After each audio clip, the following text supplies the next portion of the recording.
Ito ang reading mo, Scorpio. Welcome back to our channel. Naway nasa mabuti kayong kalagayan while watching the channel. This is a general reading. Kayo nang bahalang magpalit-palit ng situation nyo sa reading ko.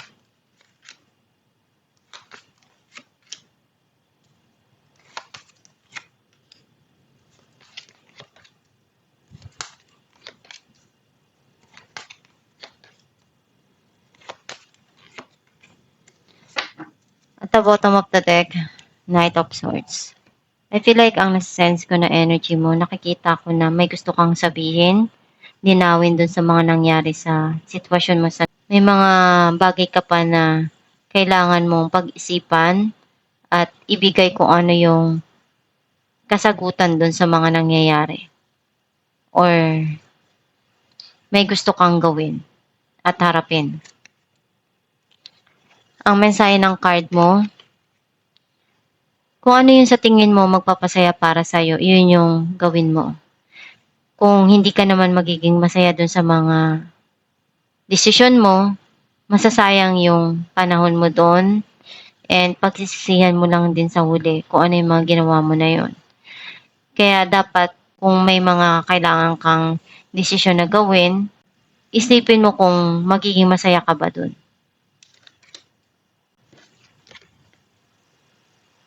Sobra kang nalulungkot at nasasaktan. And you feel pain inside. Nasasaktan ka ng feeling mo, durog na durog yung puso mo doon sa mga nangyari. Nagkaroon ng paghihiwalay at pagtatapos. And may darating dito na pagsisimula. Gagawin mo lahat kung ano yung magpapasaya para sa'yo. Kung ano yung passion mo, ipagpapatuloy mo yon.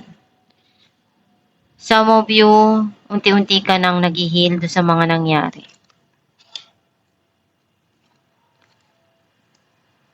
Naging matatag ka doon sa mga pinagdaanan mo at na-overcome mo yung pagsubok na yon.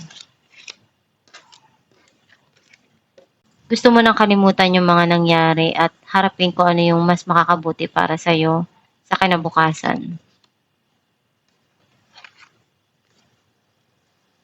May tao na gustong kumausap sa'yo or may gusto kang linawin dun sa mga nangyari at sabihin kung ano yung nilalaman ng isipan mo. Some of you, alam mo na kung ano yung kailangan na gawin. Kung kinakailangan na mag-cut ties, gagawin mo.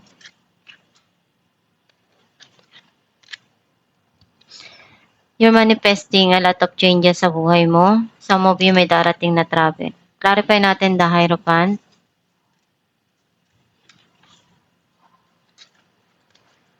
Ace of Wands and Ten of Swords. Meron ditong darating na opportunity or bagong passion na sisimulan mo at matagal mo nang hinihintay. Some of you, you feel something here na gusto mo munang bigyan ng time yung sarili mo para makapag-isip or nasaktan ka doon sa mga nangyari. Clarify natin ng the Tower. Some of you, pwedeng merong marriage na involved dito. Four of Swords and the Sun. May happiness na darating dito. Unti-unti ka nang magiging okay. Kahit na nagkaroon ng no communication doon or silent treatment sa situation, mas tinanggap mo ng buo yung sarili mo na may mga sitwasyon na hindi mo mapiplease or hindi mo basta-basta makukuha yung kaligayahan na gusto mo. Alam mo na lahat ng bagay may katapusan. And tanggap mo yun sa sarili mo. Some of you pinagdarasal mo na one day, maging masaya ka rin at maging okay ka doon sa mga nangyari sa nakaraan. Clarify natin ang strength. Nine of Swords and the Tower.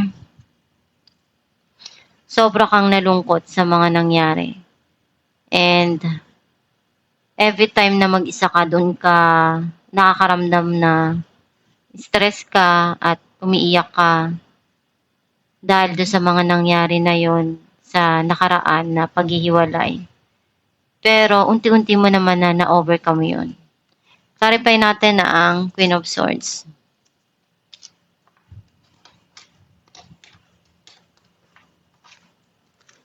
King of Swords and Seven of Wands. Ipaglalaban mo kung ano yung sa tingin mo tama. Kahit na nagtatalo kayo, hindi kayo nagkakasundo kasi magkaiba yung idea nyo, magkaiba yung thoughts nyo. And may mga bagay kasi na para sa'yo red flag or hindi tama. Alam mo kung ano yung kailangan gawin at alam mo rin kung ano yung tama para sa'yo. And magkaiba yung pananaw nyo sa buhay. Kaya hindi kayo nagkakasundo. Clarify natin ang Three of Swords. Six of Pentacles and the Hierophant.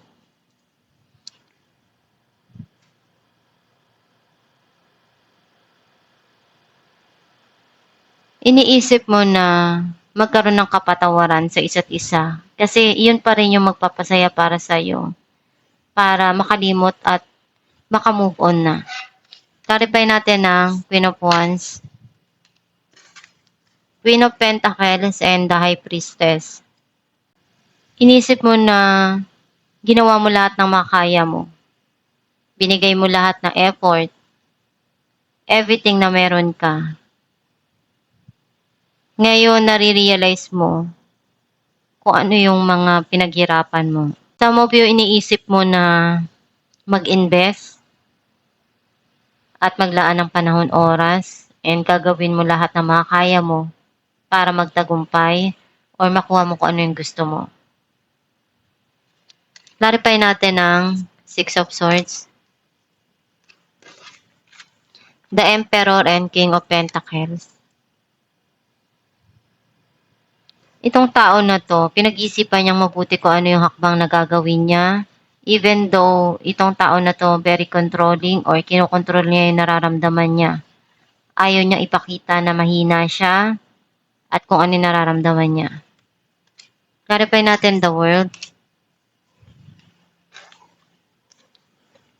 Page of Cups and Queen of Swords.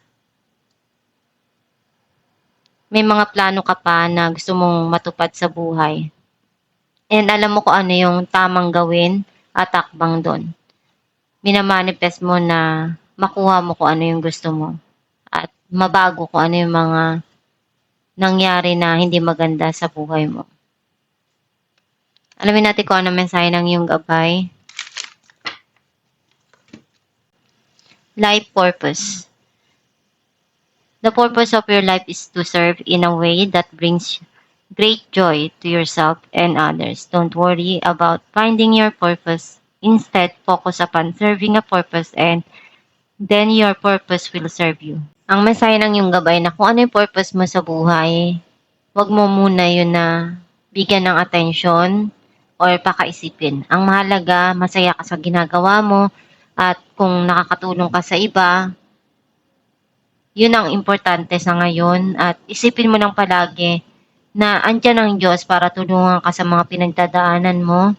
Gawin mo yung makakaya mo na magtagumpay sa buhay at makuha mo yung gusto mo at mga goal mo sa buhay. Kung ano yung sa tingin mo magpapasaya para sa'yo, ipagpatuloy mo lang yun. And lahat ng mga ginagawa mo na yan, at the end, aanihin mo rin kung ano yung kabutihan na ginawa mo.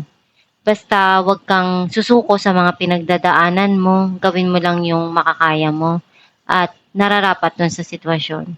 Be strong, lumaban ka sa hamon ng buhay, and always keep on praying. Magdasal ka lang kung ano yung mga gusto mo pang maabot sa buhay, and i-manifest mo kung ano yung pangarap mo sa buhay na makuha mo yon. I-attract mo kung ano yung maganda at makakabuti para sa'yo sa kinabukasan mo. And huwag kang magsasawa na gawin yung alam mong tama dun sa sitwasyon na pinagdadaanan mo. And alamin mo yung kailangan na tamang desisyon at gagawin mo sa bawat pinagdadaanan mong pagsubok para hindi ka magsisi sa mga resulta ng mga ginawa mong pagdidesisyon. At itong yung reading, Scorpio, kung nakaresonate ka, kindly comment down below. Thank you for watching.